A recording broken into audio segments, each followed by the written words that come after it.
anawafungulia ati ni swimming, waende huko wakaswim. Na sio kuswim, anawaingiza kwa nyumba kuwafanyia vitendo. Shock of Kangela man caught giving school children practical sex lessons.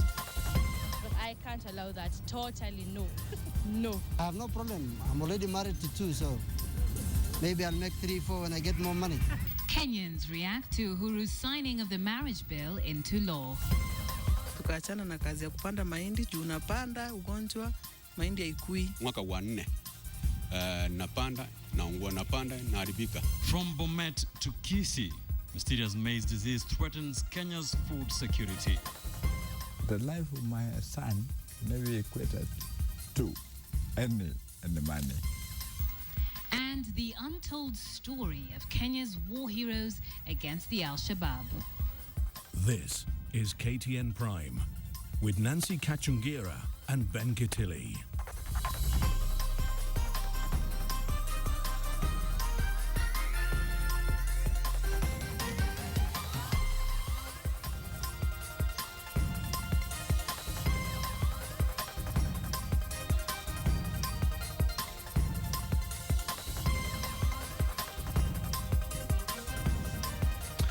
Very good evening from the Standard Group Center here in Nairobi on this. Thank you for joining us on this 29th day of April 2014.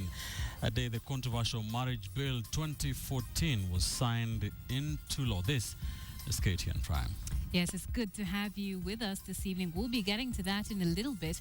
But right now, we begin tonight with news that Kangela town is reeling from the shock of a man alleged to have been teaching children to perform various sexual acts.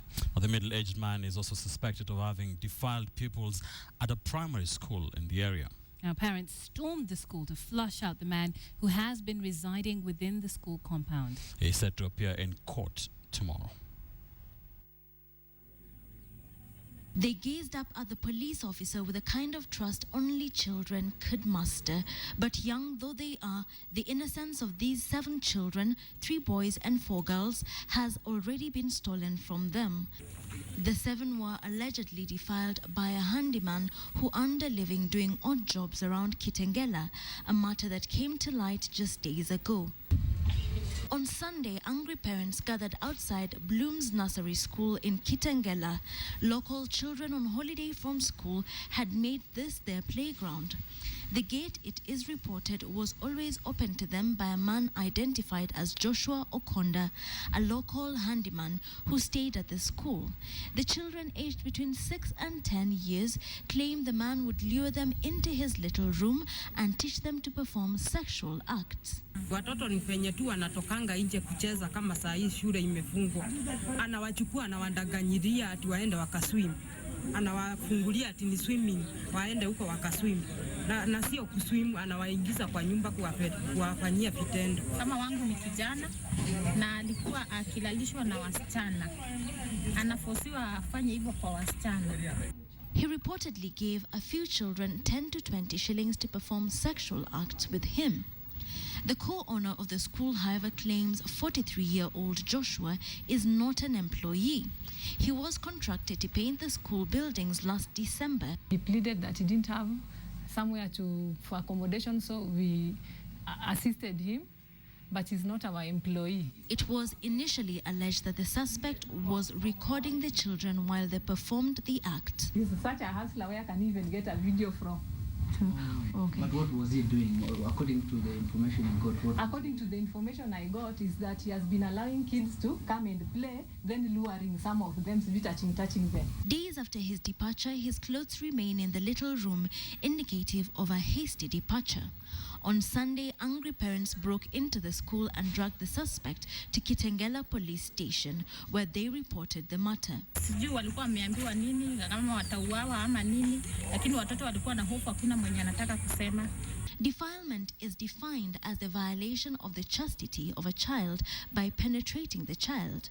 Section 8 of the Sexual Offences Act provides that a person who commits an offence of defilement with a child aged 11 years or less shall, upon conviction, be sentenced to imprisonment for life. The Kajiado Law Court, where the suspect was arraigned on Tuesday, directed that all 7 children appear in court together with the suspect on Wednesday, when the matter will be heard. This was the children's playground when schools were closed, but as it now emerges, danger lurked here. A man is said to have taken advantage of the absence of the owners of this school to defile the local children. His fate now rests with the court. Wilkis Anyabwa, KTN in Kangela. Well, Kisa is a very disturbing story there from Kangela in this county of Machakos. Now we are asking you on the big question: should school managers vet all workers to protect school pupils? It is indeed a harrowing story, and of course the question is, could this have been prevented if the authorities had taken more time to vet who was in their school compound? Let us know what you think, and you can do that by sending us an SMS on 22155. You can also tweet us. My handle is @Kachingira. Ben's is Ben_Kitili. You can also add @KTN Kenya to that, and of course we'll take a look at your feedback towards the end of this bulletin. Elsewhere, the Secretary for National Treasury, Henry Rotich, has confirmed he is seeking Parliament's approval to pay 1.4 billion Kenya shillings for 2 Anglo Leasing contracts. The 1.4 billion is owed to First Mercantile Securities Corporation and Universal Satspace, who successfully sued the Kenyan government in a Geneva court and in the London Court of Justice. Rotich says Kenya has no choice but to pay because all avenues to appeal against the court rulings have been exhausted. The Treasury, however, says there are 6 other Anglo Leasing contracts and that Kenya is still pursuing a refund of 16.6 billion shillings paid for goods that were not delivered. The government has insisted that the total amount of all the 18 Anglo Leasing contracts was only 56.2 billion shillings and not 125 billion as has been reported. Critics have in the last 2 weeks maintained that the interest on Anglo Leasing debts would drive the amount to over 120 billion Kenya shillings.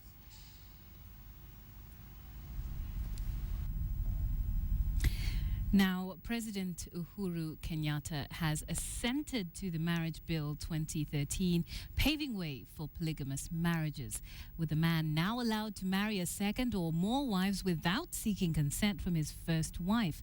As KTN's Ian Wafula reports, the new law has triggered public debate on an issue that continues to be contentious in Kenya. Not my husband. I can't allow that. Totally no. No. I have no problem. I'm already married to 2, so maybe I'll make 3, 4 when I get more money. You never know. As soon as President Uhuru Kenyatta put pen to paper and signed the Marriage Bill 2013 into law, it ignited debate, just as it did when it was a draft in Parliament. When you marry an African woman, she must know the second one is on the way. The female MPs had been infuriated with the bill that went to the president after their male counterparts used their numbers to defeat and delete a clause that had required the husband to seek the consent of an existing wife before marrying other wives. I don't want somebody else to come in, build, or snatch what I've worked hard for. Ladies must accept the idea of couple marriage. A man should marry minimum of 4 women. Ikiwa kama sahi walikuwa wanajificha wanasaidia watoto hao wa bibi wa mpango wa kando. Sahi vile president ameweka saini, si mambo yatakuwa mabaya sana. Mungu aliruhusu mke moja ili muwe mwili moja. Kwa hivyo mimi siwezi kukubaliana na kwa wake wengi. The Marriage Act defines various types of marriages, including monogamous, Christian, Islamic, and Hindu marriages. It also consolidates various laws relating to marriage, providing procedures for separation and divorce. It further regulates the custody and maintenance of children in the event of a separation and divorce. Ian Wafula, KTN. Now, even as some men celebrate the passing of the Marriage Act that allows them to legally marry many wives, a couple in Kitale has a different story to tell. KTN's Masik and brings us the love story of Isaiah and Esther Ngombe, who have had eyes only for each other in the 76 years they have been married. Take a look. Isaiah and Esther Ngombe have walked together as husband and wife in the long journey of marriage for over 70 years. Their story in Kipsang village is one that everyone hopes to emulate. Isaiah Ngombe, according to his children, is 112 years old. He says his wife has been his anchor, friend, advisor, and soul partner, and together they have brought forth and enjoyed time with their children, grandchildren, and even their great-great-grandchildren. Huyu ni babu wangu na mimi pia nimeitwa babu. Nina wajukuu wawili. Wewe kaa tu mzuri madam wako karibu. Anaonekana. Isaiah, I am told, cannot spend a minute without his wife, whom he now refers to as Madame. He says the secret of a happy marriage is respect for God and society. The very conversations they have now with Madame are about their faith. Nilimkuta kama pato msichana na nikiwa mimi kijana sijaoa mwingine na achaolewa kwa wengine. He says he owes no debt, working for the colonial masters in pre-colonial times. Nilifanya kazi kwa Duke of Manchester. Every day a gift to instill what he calls life's virtues to his children and how to live peacefully in marriage. Tukikosana tunatengeneza mara moja hapo, imekwisha na tunarudi kufuraha. Ukikuja huwezi kujua kama wanapikana au wanazungumza. They have 10 children, 119 grandchildren, 220 great-grandchildren, and 19 great-great-grandchildren. Today, some visit. They take turns in looking after Isaiah and Esther. Kisangu nafikiri wengine wanaondoka wengi. Na kiwa wanaondoka wengi na mimi naona kama mimi napewa bonus. Kwa Bwana Mungu ananipa bonus ya bure kwa heshima yake. And he has given us farewell for more than 10 times, and yet we still come and find him still alive. His eyes have seen it all, slightly over a century on earth. They say eating healthy is key. Ni watu waliopenda chakula ya kienyeji. Walipenda mboga za kienyeji kama saka, suja. The start and end of each day here is a reason enough to be thankful for the many sunrises and sunsets. Masikandie, KTN, Kapsang Village, Trans Nzoia County. 76 years of marriage, such a beautiful story. Well, let's go now to a different scenario where maize farmers in parts of South Nyanza and the North Rift are still grappling with a strange disease that has affected their crop for the past 3 years. The disease has destroyed hundreds of hectares of maize as experts seek a formula to contain the disease. Traditional maize farmers are now abandoning the crop following what they term as huge losses from maize farming. At his 10-acre piece of land in Borabu, Nyamira County, Daniel Rogito will not be celebrating a good harvest, and it has little to do with the weather. His maize crop has once again been affected by a disease that has for the last 3 years remained a puzzle for plant experts and farmers alike. So what we have are mitigating steps to see that the disease does not spread. The mysterious disease, which is characterized by yellowing of the leaves and drying of the maize stalk, was first reported in Longisa Division in Bomet County in the year 2011 before spreading to Nyamira and Kisii counties. Mwaka wa 4 napanda, naungua napanda, naharibika. According to a survey carried out by the Ministry of Agriculture in Kisii County, the disease has attacked over 1,800 hectares of maize in Kisii County alone. This disease reduces maize yields even up to 100%. To Daniel Rogito, the statistics are all too familiar. Maize production from his 10-acre plantation, he says, has reduced by over 90%. Kupanda ni pesa, kubadilia ni pesa, sasa napata hasara. Rogito is among farmers who have been holding on to the hope that the maize disease will be contained. Other farmers like Lydia Kerandi haven't been as hopeful. She abandoned maize farming after her crop was destroyed by the disease for several seasons. Tuko nacho tupande viazi, tukaachana na kazi ya kupanda mahindi, juu unapanda ugonjwa mahindi haikui. Mary Kemunto, whose maize crop has been destroyed by the disease, is contemplating abandoning maize farming. Nimeruhusu hope. Kuchuma mahindi ilikuwa inatusaidia hata tulikuwa tunauza, tunasomesha watoto.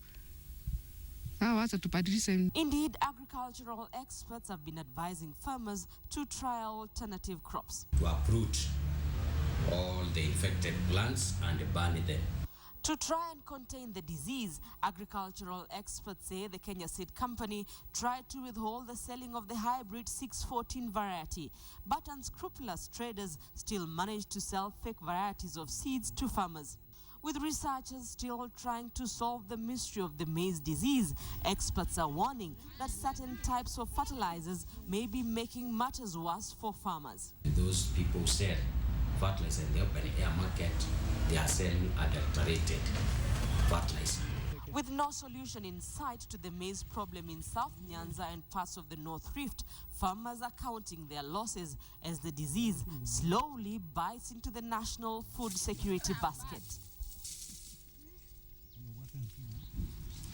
It is barely 2 days to the International Workers' Day, and the Industrial Court has given the Central Organization of Trade Unions COTU exclusive mandate to plan Thursday's Labor Day celebrations. But officials of rival union PUSETU say they are prepared for a joint celebration on condition that the party is accorded a superior role.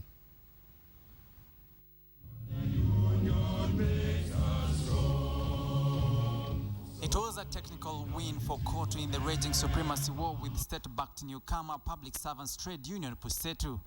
The Industrial Court has given COTU the sole mandate to conduct Labor Day celebrations, restraining PUSETU from interfering with the celebrations. PUSETU has been blocked from breaching May Day celebrations. And we expect no any interference. If you feel you don't like COTU, if you feel you don't like the leaders, stay home peacefully, put on your television, watch, or even switch off your television.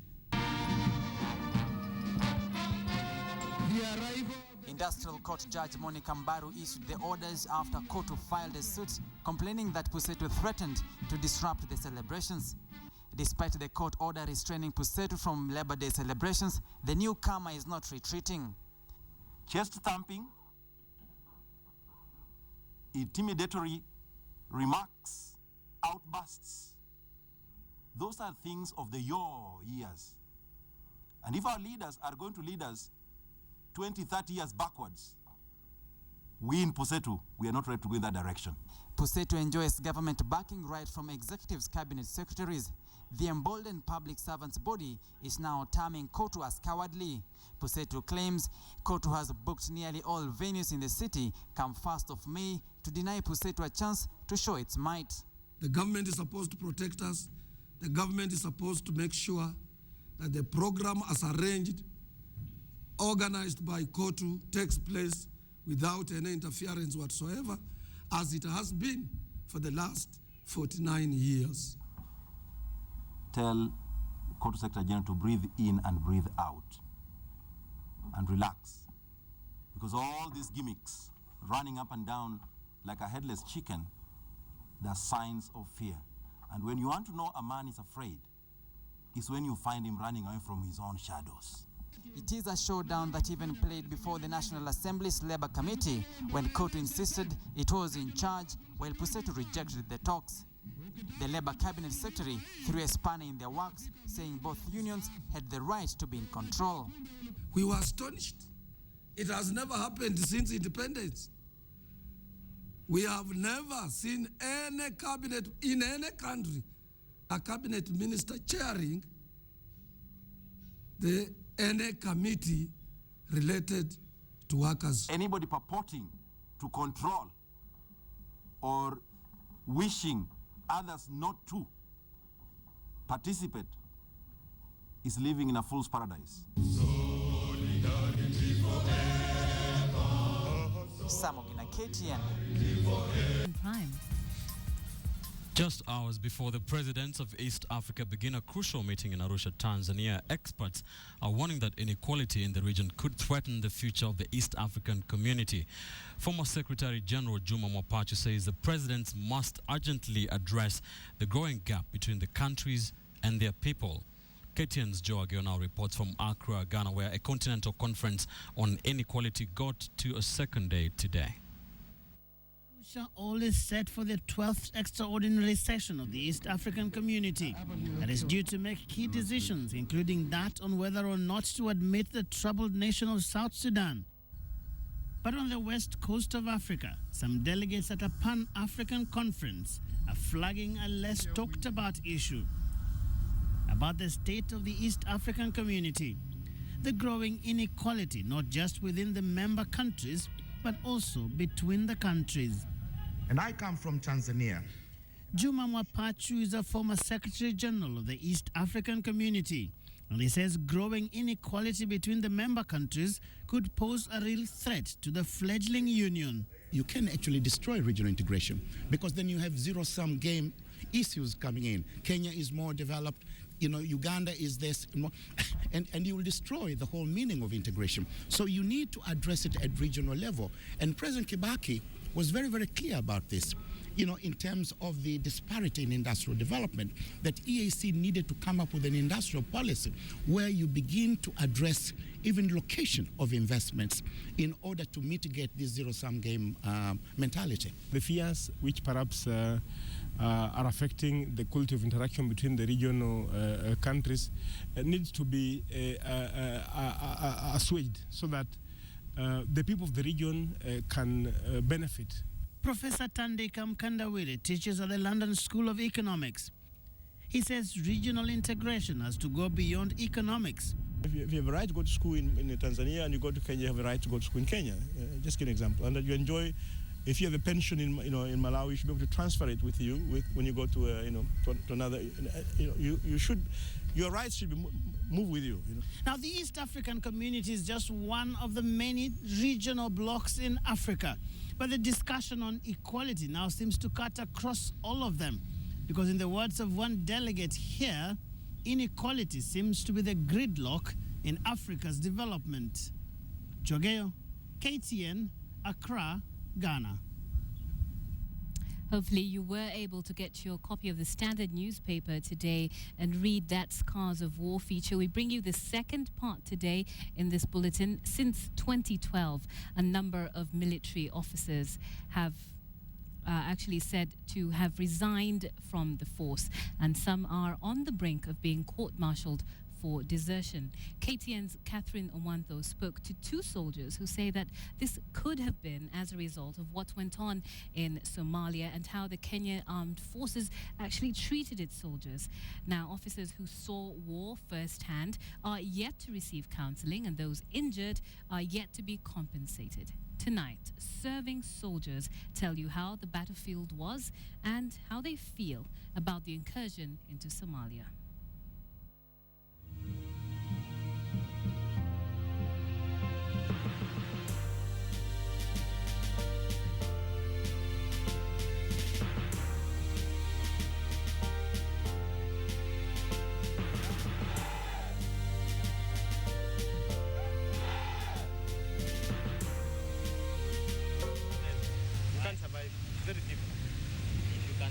It was always reported that the kidnappings were conducted by suspected Al-Shabaab militiamen or their sympathizers. The Al-Shabaab have never come out to take credit for the two main reasons used to justify Operation Linda Nchi. You must guard. But for soldiers, the geopolitics and the arguments around a war matter little. They are trained to follow orders, and they do so to the death for God and country. The adage goes, give a man a mask and he will tell you the truth. And for this reason, let us call our soldiers Stanley and David. In this room, they are under no orders, just men ready to tell the nation what they experienced in Somalia. We didn't expect that also, so we entered Somalia knowing very well that we are hated in Somalia. When we entered, it was like a hell on earth. The day I realized that it was a real war, not a game, was the day I first entered into an ambush. And I saw somebody being killed, somebody I know, somebody we've been with. That's when I realized it was a real war, more like a Hollywood movie. At the time of the ambush, reinforcements were far behind, and medical attention for the wounded was out of the question. These men, once ridiculed as career soldiers, were suddenly in the thick of it and had to fend for themselves until help arrived. Kitu wa kwanza tunahakikisha mwenye aligongwa na grenade ama aligongwa na risasi, kwa hiyo tunahakikisha tumekaa naye na tunajaribu. Na unajua adui mara mingi kitu yenye anang'ang'ania ni apate hiyo mwili aenda akaangazie kama ameua Mkenya. Sasa hiyo ndio kitu tuna protect asichukue. Unaweza kuta mnaweza pigana, lakini sasa kitambo mtu mpate hiyo resupply ya ammunition ina take time. Lakini tunashukuru wazi inakuja, sababu hata kama huyo adui anatuhurumia, hiyo time hakuja yeye wakati tumeishiwa na risasi. Na hiyo time unaweza kuta sasa hapo ndo adui anakuwa na mbinu mingi za kupanga namna kuja kupiga. Wakati tunapata ammunition ndo wakati yake sasa anakuja, sasa ni kama anatupea time. Strategies they laid out to fight this faceless enemy in its own territory had to change, even as late as when the troops were on the battlefield. Hakuna mama. Mara mingi unakuta ni vijana wenye wako na umri ya kama miaka 12, wengine 9 mpaka 40. Na adui mwenyewe si kwa ni yule adui ati mwenye anaogopa kufa. Tayari amejitolea kufa. Sasa mwenye amejitolea kufa ni ngumu sana kupigana naye kwa sababu yeye hajali risasi yako yenyewe. Ile kitu imetusaidia kabisa ni ile ujuzi yenye tulijifunza na jeshi la Uingereza, kidogo ndo tubadilisha ile system ya kupigana. Hiyo system ilitusaidia sana. Kama tungetumia ile system yetu ya zamani ya kusimama na kukimbia, tungekuwa tunapigana kama adui.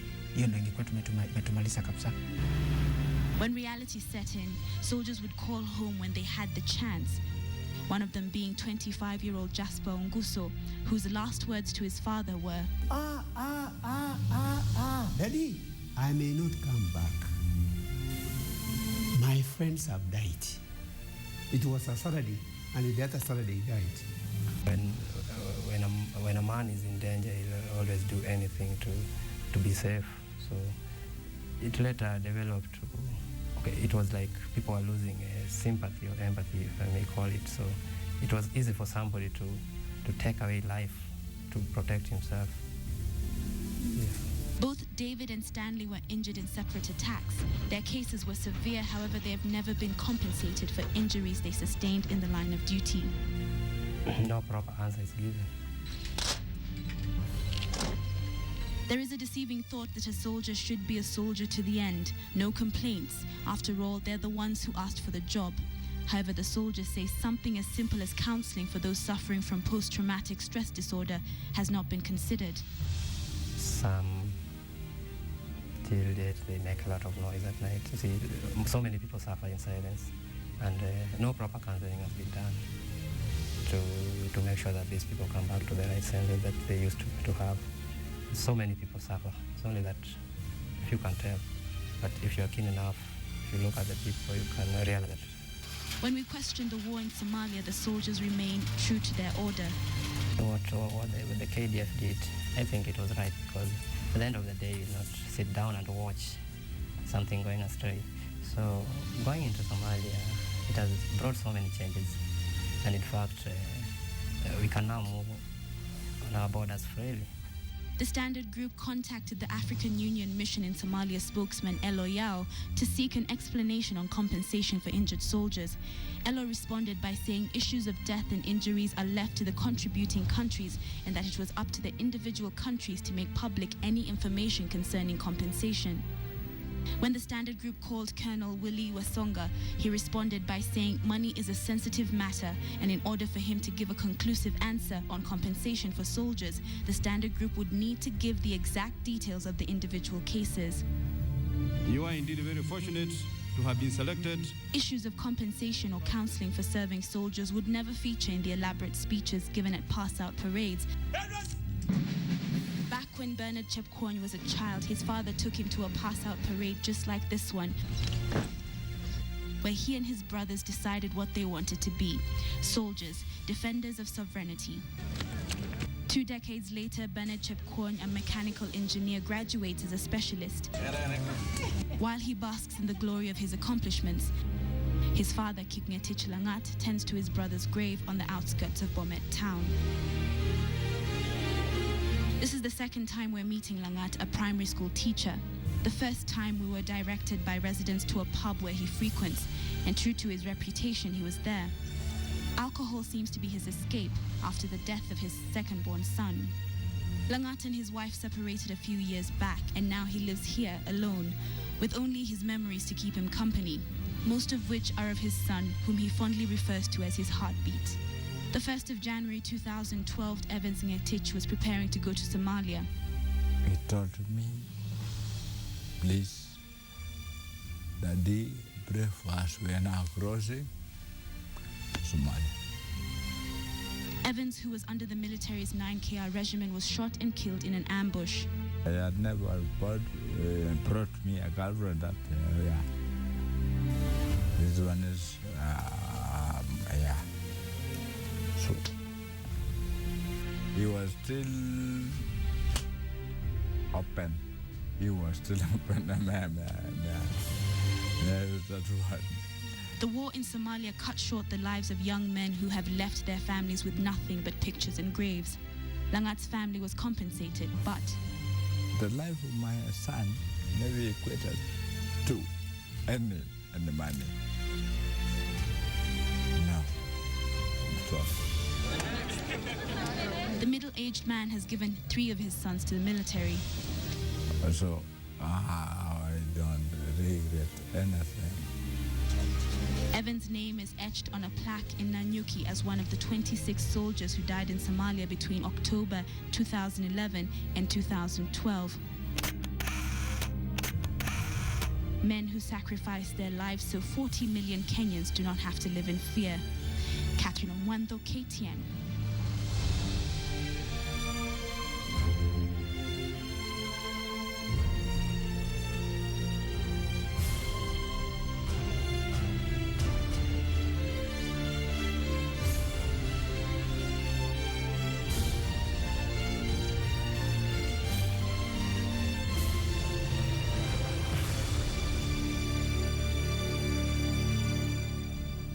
Catherine Omwando bringing us some of the very harsh realities of war. And that was, in fact, our third part of that series, not our second, as I earlier said. And if you did miss any of the previous parts, you can catch them online at standardmedia.co.ke. You can also tweet us your thoughts on this story. You can use the hashtag there as well. If you would like to know more about Jaffa Ongusu, the late military officer, and his family, you can get yourself a copy of the Standard newspaper tomorrow morning. Well, away from the front line, and it's time for business, and KTN's Bonnie Tunya is in the business studio. Bonnie, I understand you're going to...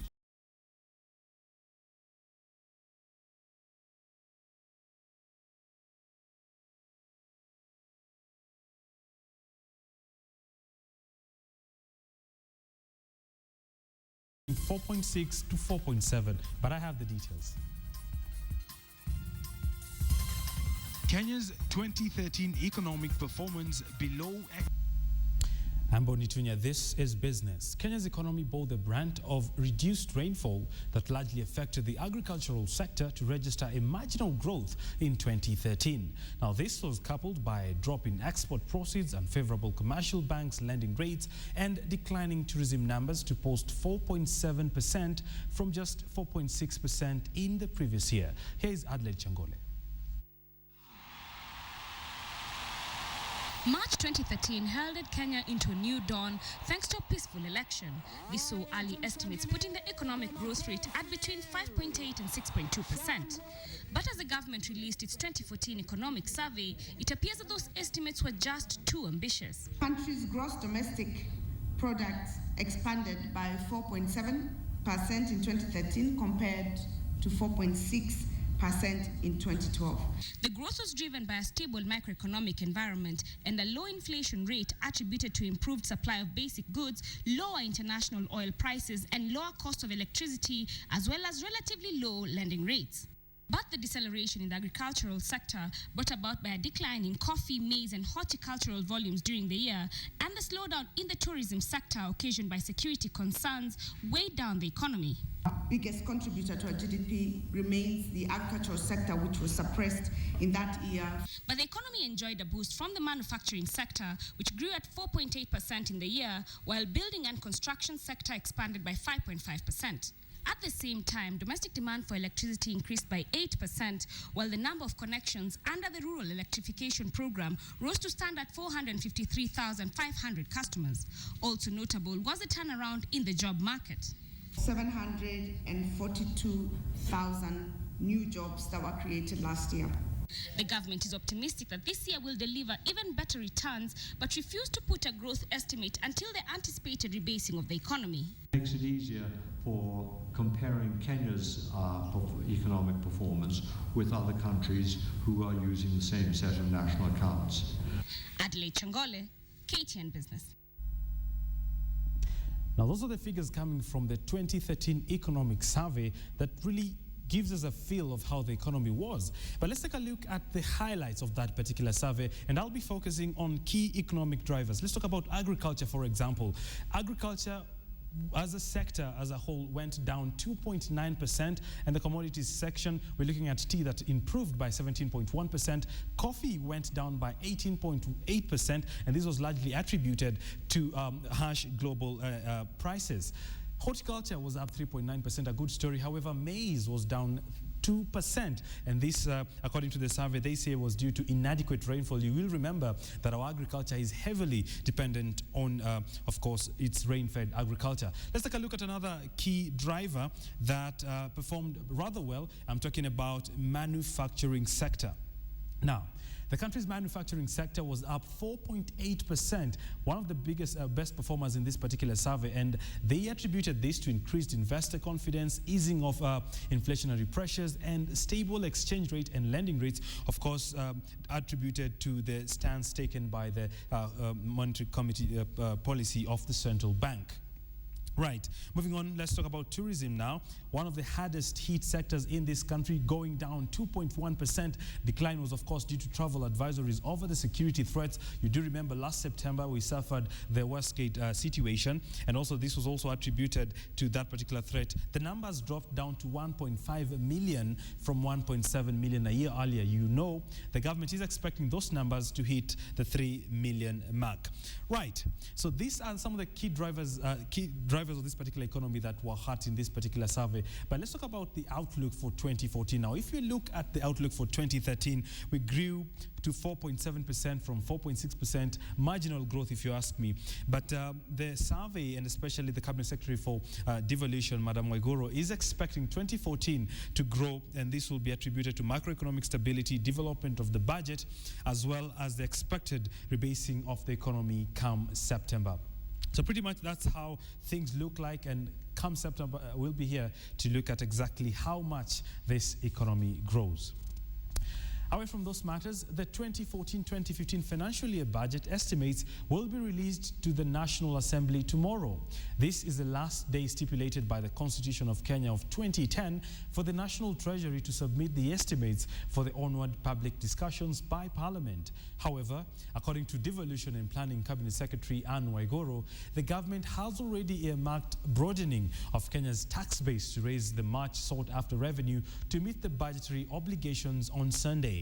The Cabinet held a special meeting at which the priority areas such as infrastructure, laptop project, and construction of stadiums, among others, were pinned as priority areas for the 2014-2015 financial year in the Jubilee administration.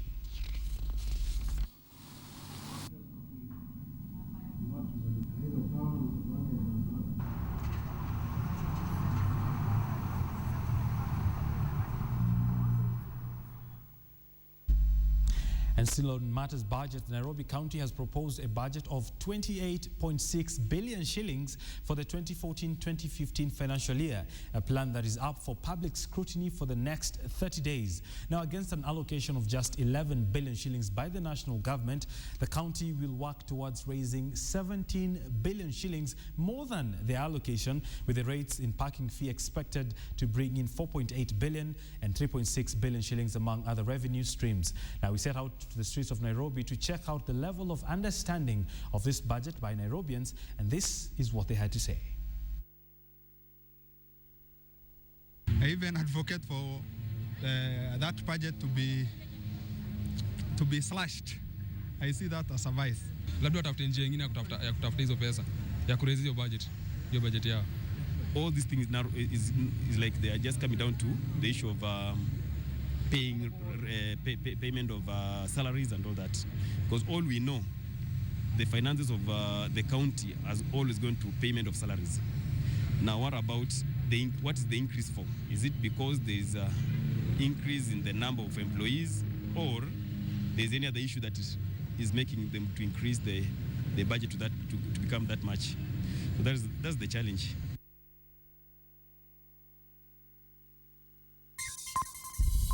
KTN Business in association with Safaricom, Lipa na M-Pesa.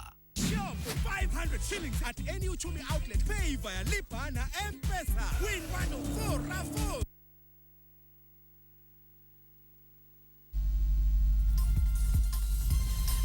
Right, so that's how business looks like on this Tuesday night. My name is Boni Tunya. Back to Ben. Thank you, Bonnie, with that business update. Now, Kangela town is reeling from the shock of a man alleged to have been teaching children to perform various sexual acts. The middle-aged man is also suspected of having defiled pupils at a primary school in the area. Parents stormed the school to flush out the man who has been residing within the school compound. He is set to appear in court tomorrow.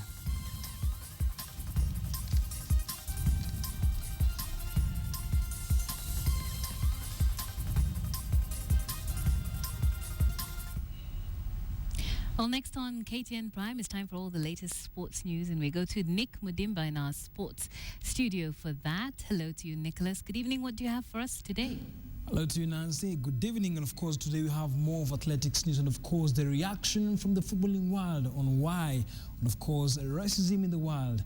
Dani Alves eating his banana. All that in KTN Sports. Time for sports. I'm Nicholas Mudimba. Athletics Kenya has belatedly included a 4x4 200 relay team in the World Relays Championship squad just a few days after the trials. The move to include the sprints team appears to be more damage control, following concerns by stakeholders of IK's commitment to the sprints. After years of complaining about lack of events, the birth of the World Relay Championships was a dream come true for Kenyan sprinters who kicked off their season earlier than usual. After a series of weekend meetings, Athletics Kenya picked a squad devoid of the sprints team to the World Relays in Bahamas. AK's argument then was that the 4x400 meters teams did not attain the qualifying standards, thereby crushing ambitions. Some of the athletes vented their anger on social media. That, together with other stakeholders' concerns, pricked AK's conscience, which led to Tuesday's development where a 4x200 meters team was drafted to the original list. All through the weekend meetings, the 4x400 meters athletes and their coaches said they had no information about qualification standards until the last minute, a claim that AK Chairman Isaiah Kiplagat refutes. Every athlete and every coach who coaches knows the qualifying standards, and athletes are informed accordingly. So you cannot just say they were not informed. Despite reiterating that the federation is committed to sprints, Kiplagat termed it an expensive affair. To develop a human being to that sprint level is very expensive. For now, we'll have to wait for a response from IAF after AK put in a request to have them included as the closest qualifiers. We have therefore requested the IAF to consider the 4x4 Kenyan men. Meanwhile, Helen Obiri has been included in the 4x1500 meters women's team, while Anthony Chemut will join the 4x800 meters men's team. Lynn Washira, KTN Sports Today. So tonight we're engaging you on two fronts on Scars of War, our third feature tonight, and the big question from what happened in Kangela in the county of Kajiado.